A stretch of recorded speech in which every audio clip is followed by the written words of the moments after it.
Good evening everyone, this is Devendra, student BA fourth same DAV PG college Dehradun. आज मैं geography skill fourth same का एक topic है GPS, उस पर बात करना चाहूँगा। जीपीएस क्या है, इसको कब और कहाँ पर डेवलप किया गया था, इसका वर्किंग मेथड यानी कार्यप्रणाली क्या है, और लास्ट में इसके यूजेस क्या, इस पर मैं बात करूँगा। जीपीएस का पूरा नाम ग्लोबल पोजिशनिंग सिस्टम है।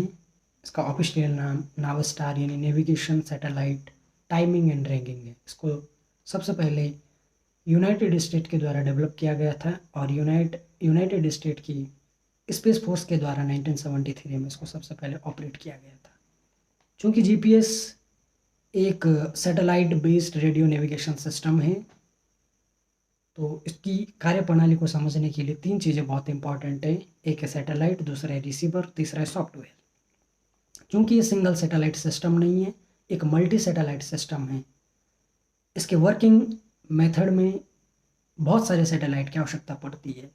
पृथ्वी के किसी पॉइंट पर या पृथ्वी के बाहर किसी बिंदु पर अगर किसी रिसीवर की लोकेशन का पता करना है तो उसके लिए कम से कम 24 सैटेलाइट की आवश्यकता पड़ती है। एक बार में एक रिसीवर का लोकेशन का पता करने के लिए कम से कम 4 सैटेलाइट की आवश्यकता पड़ती है। सिर्फ लॉन्गिट्यूड और लेटीट्यूड के हिसाब से अगर लोकेशन पता करनी है तो उसके लिए मिनिमम 3 सैटेलाइट की आवश्यकता होती है। तो ये एक मल्टी सैटेलाइट सिस्टम है। सैटेलाइट के काम रहता है, सैटेलाइट कॉन्टिन्यूसली सिग्नल को स्प्रेड करता रहता है और इसकी जो लोकेशन रहती है वो फिक्स रहती है। एक फिक्स पाथ में ये घूमता रहता है, यानी इसकी लोकेशन में कोई एरर नहीं रहता। दूसरा, सैटेलाइट पर एक क्लॉक लगी रहती है और ये क्लॉक की एक्यूरेसी बहुत ज़्यादा रहती है। जीपीएस जो डिवाइस रहता है, जीपीएस डिवाइस में भी क्लॉक होती है और ये क्लॉक किसी भी सैटेलाइट से जो सिग्नल आता है उस सिग्नल के अकॉर्डिंग अपनी टाइमिंग को मैच कर लेती है।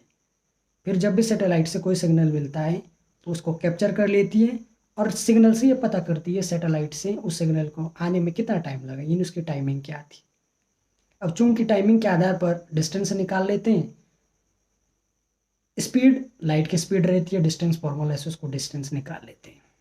इसी तरीके से एक जीपीएस सिस्टम काम करता है। इसको दूसरे तरीके से इस तरीके से समझ सकते हैं कि जैसे सैटेलाइट है, सैटेलाइट से किसी रिसीवर की कुछ डिस्टेंस है, उस डिस्टेंस को किसी सर्कल की रेडियस मान लो।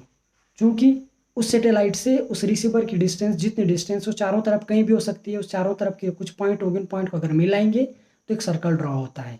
तो ऐसे 3-4 सैटेलाइट है और एक रिसीवर की उन सैटेलाइट